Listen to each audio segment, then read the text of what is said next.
আল্লাহু আকবার আল্লাহু আকবার আল্লাহু আকবার আল্লাহু আকবার লা ইলাহা ইল্লাল্লাহু আল্লাহু আকবার লিল্লাহিল হামদ আস্তাগফিরুল্লাহ আস্তাগফিরুল্লাহ আস্তাগফিরুল্লাহ আস্তাগফিরুল্লাহ আস্তাগফিরুল্লাহ আস্তাগফিরুল্লাহ আস্তাগফিরুল্লাহ আস্তাগফিরুল্লাহ আস্তাগফিরুল্লাহ। আসসালামু আলাইকুম। আমরা যখন কোনো একটা কাজ করতে যাই এবং ওই কাজটা যখন আমাদের কাছে জটিল মনে হয় তখন আমরা কিন্তু ইউজুয়ালি বলে থাকি ইট ইজ ডিফিকাল্ট। সো আজকে আমরা জানবো ইট ইজ ডিফিকাল্ট না বলে আমরা আরও কী কী উপায়ে ইট ইজ ডিফিকাল্টটা বলতে পারি। ওকে, তাহলে চলেন প্রতিদিনের মতো শুরু করা যাক। সো নাম্বার ওয়ানে আমরা ইট ইজ ডিফিকাল্ট না বলে বলতে পারি it is a bit tricky. It is a bit tricky. It is a bit tricky মানে এখানে কিছুটা কৌশল খাটাতে হবে। Okay, it is a bit tricky. Number টুতে আমরা চাইলে বলতে পারি it is challenging. It is challenging. Okay, it is tricky অথবা ইট ইজ চ্যালেঞ্জিং। অথবা চাইলে আমরা এটাও বলতে পারি it is quite hard. It is quite hard.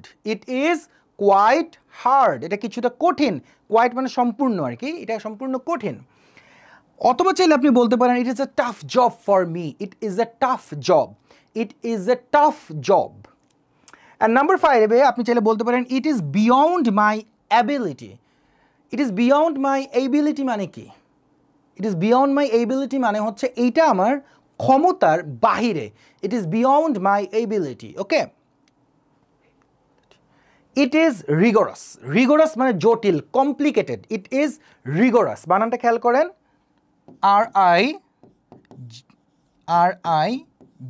RIGOROUS, rigorous. It is rigorous. Rigorous মানে কঠিন, জটিল, কমপ্লেক্স, কমপ্লিকেটেড। ওকে, সো এই 6টা উপায় ব্যবহার করে আপনি কোনো একটা টার্ম বলতে পারেন যে ইট ইজ ডিফিকাল্ট। একটু রিভিউ করি চলুন। সো আমরা ইট ইজ ডিফিকাল্ট না বলে প্রথমত আমরা বলতে পারি it is bit tricky. It is bit tricky. অথবা আমরা চাইলে বলতে পারি it is challenging. It is challenging. It is bit tricky না বলে আমরা বলতে পারি it is challenging. And number 3তে আমরা বলতে পারি it is quite hard. It is quite hard. It is quite hard মানে কমপ্লিটলি হার্ড। অ্যান্ড নাম্বার 4এ আমরা চাইলে বলতে পারি it is a tough job. Extra add করতে পারেন for me. It is a tough job for me. It is a tough job. It is a tough job. And number 5, it is beyond my ability. It is beyond my ability.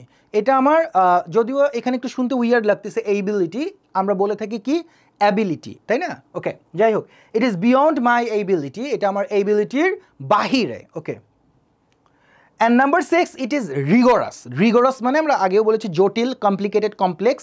Rigorous মানে অত্যন্ত জটিল, মোট কথা। So এই 6টা term ব্যবহার করে আমরা কোনো একটা জিনিস ডিফিকাল্ট বা টাফ বোঝানোর ক্ষেত্রে আমরা ব্যবহার করতে পারি। যদি আপনার কাছে ইংরেজিটা কমপ্লিকেটেড মনে হয় তাহলে ইংরেজিটাকে ইট ইজ ডিফিকাল্ট না বলে আপনি এই ব্যাপারগুলো বলতে পারেন যে English language is a bit tricky for me, বা English language is a tough job for me. Okay, ভালো থাকবেন, সুস্থ থাকবেন, অবশ্যই আমাদের সাথে থাকবেন। আসসালামু আলাইকুম, আল্লাহ হাফেজ।